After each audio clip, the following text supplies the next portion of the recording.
Hi, I'm Hamish Black, and welcome to Writing on Games. In my now 2.5 years writing for the channel, I've seen opinions come and go on these types of year-end videos. Some people find them generic and boring, while others find they're a neat way of compartmentalizing a year's experiences. Personally, I've found making them to be a much needed emotional salve, a means of brushing off the year's gaming shite, generally loot boxes, personally writing 15,000 words about Metal Gear Solid 5, and simply gushing about a bunch of games I enjoy, and god damn what a year it's been to do that. While many will likely characterise the latter half of the year as a time in which some truly predatory business practices began to take hold, the first half of the year especially saw some of the best games released in recent times. Legitimately unbelievable experiences, many of which I can confidently say now are up there as all-time favourites. That in itself feels pretty wild to say, but it's nothing compared to the absolute trip this year has been personally. I mean, if you told me even a year ago that 2017 would see me nearly quadruple my subscriber base, travel to America to attend E3, and somehow wind up pursuing games writing full time, I'd have laughed in your face. The places this endeavour has now taken me, the people it's allowed me to meet and become friends with, have been invaluable to my growth as a person. And while it certainly has its stresses, instabilities, and sleepless nights writing and editing, I mean it's currently 6 AM as I voice this, little I have done with my life up to this point has felt anywhere near as rewarding. None of this would be possible, however, without you. Whether you've supported me on Patreon or just left a nice comment and directed someone to the channel, you have helped determine the path my life has taken, and I could never express how thankful I am for that. You're all the best. As is now tradition though, insert witty comment about leaving aside sappy introspection before adding further comment on arbitrary nature of competition as it relates to consumerist nature of industry, before welcoming you to the Writing on Games Top 5 Games of 2017 list with some honourable mentions for good measure. And let's start things off at number 5 with Tekken 7. I suck at fighting games, real hard. For some reason though, I've always held the Tekken series in incredibly high regard. I've anticipated every entry after spending years hammering on buttons, never knowing exactly what I was doing, yet feeling surprisingly invested in whatever the next installment of the most dysfunctional yet bafflingly rich family on the planet had to offer. Tekken 7 is maybe the first time that paradigm has been somewhat reversed, however, going to lengths previously unheard of to present the dumbest, least interesting story possible, framed by some journalist who really doesn't seem too arsed that his family was burned alive along with their village by Jin Kazama, while on the other hand, seeing me get sucked into the gameplay far more than I ever have done. It strikes that perfect balance of accessible, but allowing anyone willing to learn the opportunity to do some truly wild things. It makes characters from other franchises, movesets, systems and all function seamlessly within its own framework, to the point that some of these characters have been the most fun, for me anyway, to mess around with. There's a subtle cinematic quality to fights this time round, as brief segments of slow-mo provide nail-biting tension as you wait to see which hit connected first. Hell, fighters sweat as the bouts go on. Initially I found myself struggling to articulate what I so enjoyed about this game above other fighters, but it's all in the details, the polish. Tekken is a remarkably well put together game. More importantly though, it was valuable to me. In a year that saw a lot of personal stress, I found myself spending hours getting lost in combo lists and delving further into the quicksand of treasure mode, not only familiarising myself with some of the best flowing fracas I have ever come across, but also feeling some sense of ownership over my dumb Yoshimitsu with a siren on his head. In other words, Tekken 7 became a stress ball for me, somewhere I could sink a bunch of time wailing on foes when things felt overwhelming. Not necessarily thinking of any bigger picture, but knowing that I was gradually getting better at something with every match I played. Although, let me reiterate here, I'm still fucking rubbish at the game. The zen-like quality of getting to grips with what the game had to offer genuinely helped me when I was feeling low, turning it from merely a great fighter into an experience I hold pretty dear to me. And in at number 4 we have Persona 5.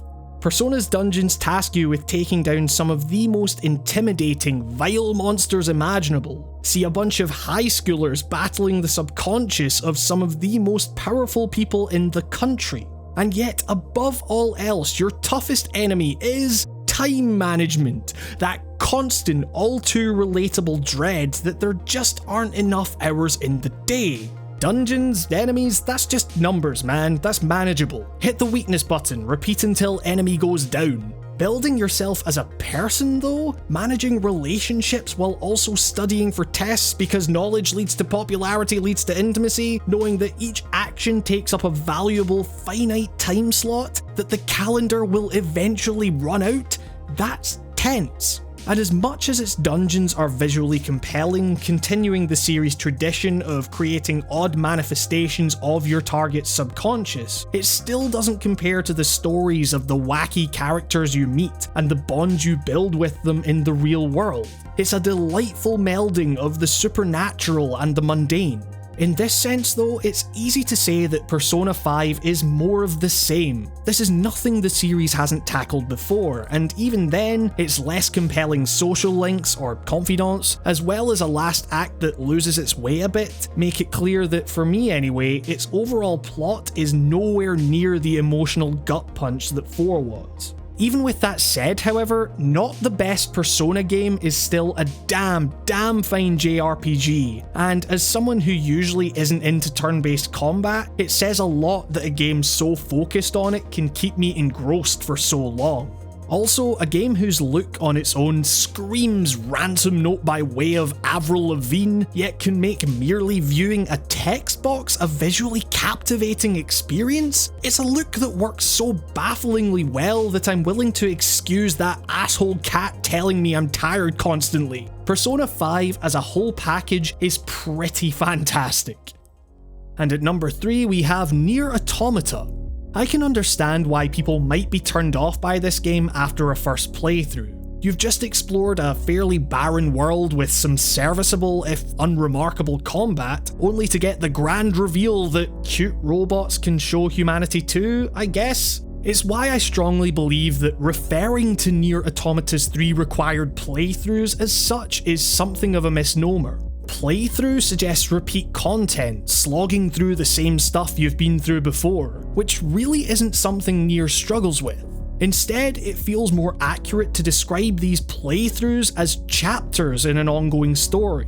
See, as Nier progresses, it dramatically reveals its hand as a far more nuanced human tale than its first playthrough lets on. And what's more, it does so in a way that can only be achieved through games. It feels like a direct extension of the themes explored in MGS2, meticulously establishing these characters before taking everything away from them, stripping them down to their very core, and examining how they deal with the fallout. It's a narrative often regarded as transcendent in some way, when really it's just using every part of what we consider a game to tell its story. Automata can deliver a message about the cyclical nature of conflict, how the media we consume perpetuates that cycle, while also acknowledging our role in facilitating said media through something as simple as playing through a game again. It's a rare case where any frustrations one might have with the game, like the way it handles saves or the perhaps repetitive nature of combat, can be legitimately justified through their mechanical and thematic implications within the game. Add on top of this an ending that still has me turning it over in my head half a year after beating it, and it's easy to see why it's being rated so highly by so many. Nier, in a narrative sense, is about as focused and piercing an experience as you could possibly hope for. I came away from the game feeling like a genuinely better person for having seen its conclusion and taken on the challenge it sets players. It's that satisfying. I just implore you to get through that admittedly less impressive first playthrough in order to see it for yourself.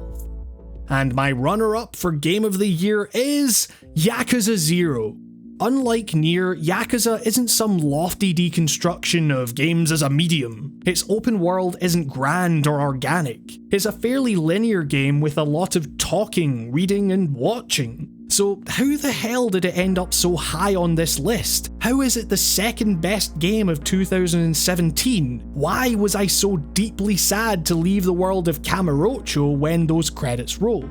Well, because frankly, the story it tells is engrossing in a way that's kind of hard to describe. Rather than delivering some deep message about what it means to take control of a character, Yakuza 0 is a gleeful celebration of the goofy weirdness inherent to games. It's a story in which you witness firsthand the very real consequences of a single civilian murder within the framework of a Japanese crime family before immediately cutting to some of the most comically violent, emphasis on comically, scenes imaginable, as Kiryu slow-mo uppercuts a dude into a bin or Majima treats a guy's head as if it were a baseball.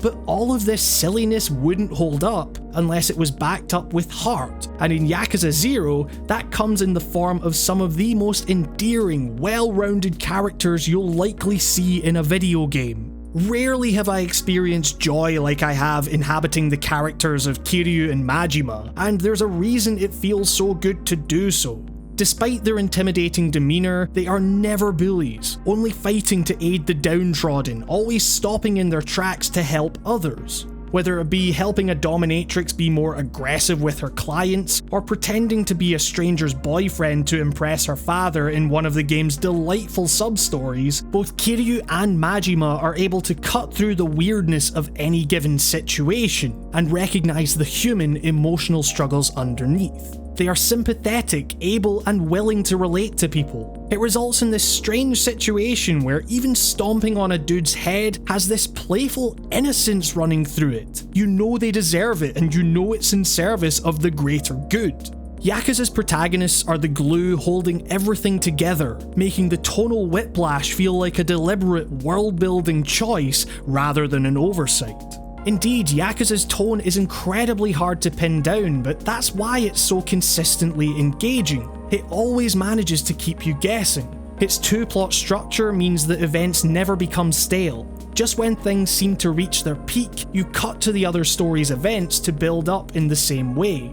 In fact, as a result of this structure, Yakuza 0 manages to do something almost unheard of in storytelling generally. Across the upwards of 40 hours I spent playing it, I struggle to think of any point at which the story lulled in any way. Just when you think there's nowhere the story could possibly go, it somehow manages to continue escalating in tension, laughs, intrigue, spectacle, everything. This is a game where my podcast cohort Nico told me just how blown away he was by the conclusion of the first chapter, and my response was an elated, just you wait. Seriously, I was so close to awarding Yakuza the top spot on my list this year. Whether you're curious about the series or just enthusiastic about great storytelling, you owe it to yourself to play Yakuza 0.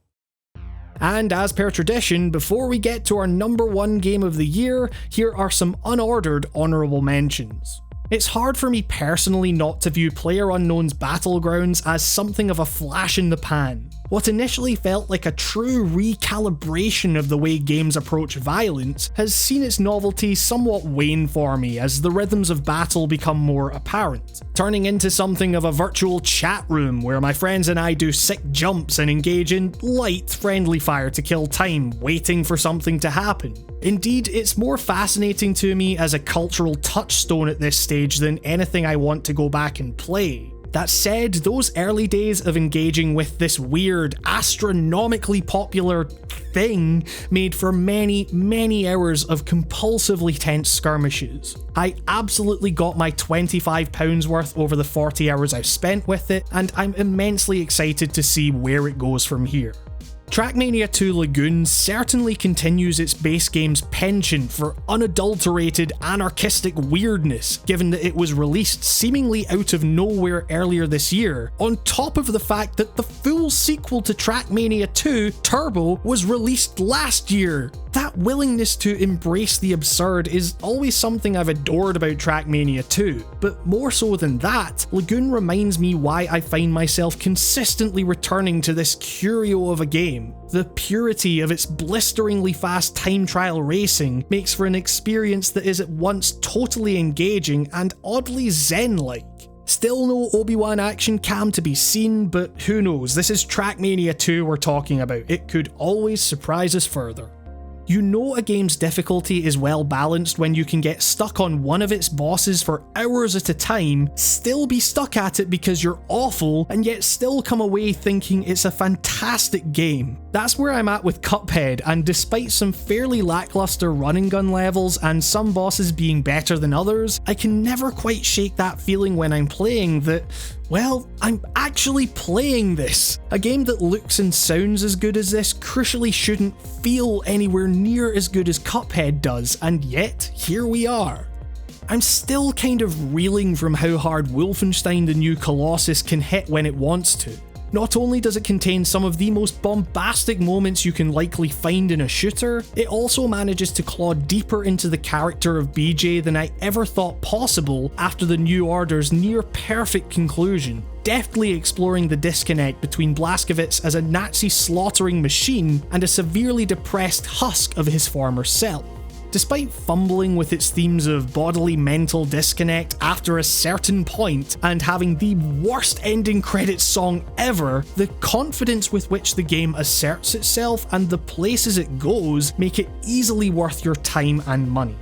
Super Mario Odyssey, while not quite the revelatory experience I think some had hoped for, is about as enjoyable a time as I've ever had with a collectathon. Its every nook and cranny approach to level design can be downright exhilarating at times, as you think to yourself, I wonder what would happen if I did this over there, and almost always the designers are one step ahead of you. It imbues the world with a sense of whimsy as you poke and prod at every little piece of it, gaming the system using your extended skill set to get to places you shouldn't be able to get to, more than making up for some levels lacking the sheer splendour of Metro Kingdom, for example. Essentially, you know it's a good year for Nintendo when a game this good isn't even the best thing they released this year. And speaking of which, with the honourable mentions out of the way, it's time to announce that my number one game of 2017 is Quelle Surprise: The Legend of Zelda Breath of the Wild. Look, I realise this isn't the most exciting way to end a list. Likely most will end the same, but consider that there's also maybe a reason for that. I have a lot of trouble saying that a game is near perfect. Believe me, I learned that the hard way after proclaiming Metal Gear Solid 5 to be one of the best games I'd ever played after less than a week with it. As I was making what has become the most popular video on my channel earlier this year, I was determined not to fall into that same pit of hyperbolic bias. Call me jaded, but I actively tried to resist it. As time has gone on though, as I've gained some distance from my 40-hour experience, agonising over my thoughts, dipping my toe in again every so often so as not to let my vision of the game become nostalgically rose-tinted, I can't deny where my thoughts keep leading me. That Breath of the Wild is, without knowing it, a game I've wanted my entire life. I don't even have any nostalgia for the series or Nintendo as a company, as much as my comments like to tell me otherwise. Still though, Breath of the Wild is a game that I cannot quite believe exists, that incentivizes and rewards exploration like no other, that feels uniquely vast yet also delightfully conquerable. I have never seen a game make something as simple as climbing feel so tense and rewarding. By allowing you to climb everything you see, you're encouraged to view everything as a challenge just waiting to be overcome. You watch your stamina meter deplete as you worry that you're going to fall to your death or worse, lose your progress. You envision how you could increase the size of the bar in the future, but for now attempt to find any piece of terrain on a sheer cliff edge that looks even slightly angled, a foothold, anything, and pray that Link can get a moment's respite without sliding off. And when you finally reach the top, there could be an enemy encampment, a piece of loot, a strange landmark whose function you can't quite ascertain, or you could very well come up against nothing. But even then, it doesn't matter. The adventure you chose to go on is a reward in and of itself, a micro-narrative you created.